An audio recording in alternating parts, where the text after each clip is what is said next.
Address కూడా ఇస్తాను కావాలండి. సేవకుడు ఆయన చనిపోయాడు, ఆయన భార్య చనిపోయింది, ఆయన పిల్లలు ఇప్పుడు సేవ చేస్తున్నారు. ఏమా ఆయన దేవుని యొక్క సేవకు పిలిచాడు, దేవుని యొక్క సేవ చేస్తూ ఉన్నాడు.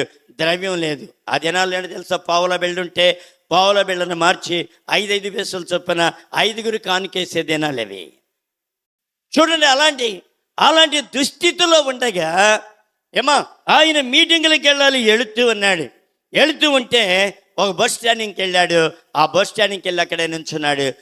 ఎన్నో ఎక్స్ప్రెస్లు వస్తున్నాయి వెళ్ళిపోతున్నాయి. ఈయన దగ్గర డబ్బులు లేవు. పాసెంజర్కి వెళ్దామని అలాగే నుంచున్నాడు. నుంచుని అలాగే నిలువుగాళ్ళ మీద నుంచుంటే ఒక వయస్సు అతను ఎక్కడో ఈయన యొక్క సువార్తని అన్నాడు.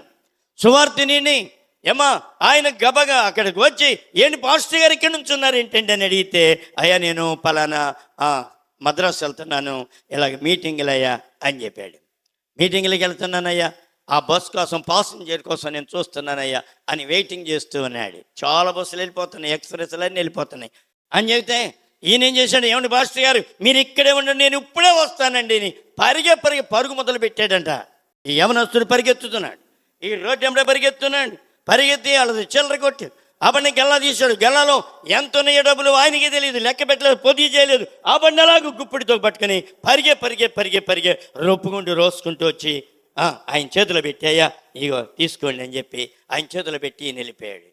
వెళ్ళిపోయి తీసుకున్నాడు, బ్యాగ్లో పెట్టుకున్నాడు. ఇంకా పాసెంజర్ కోసం చూస్తున్నాడు.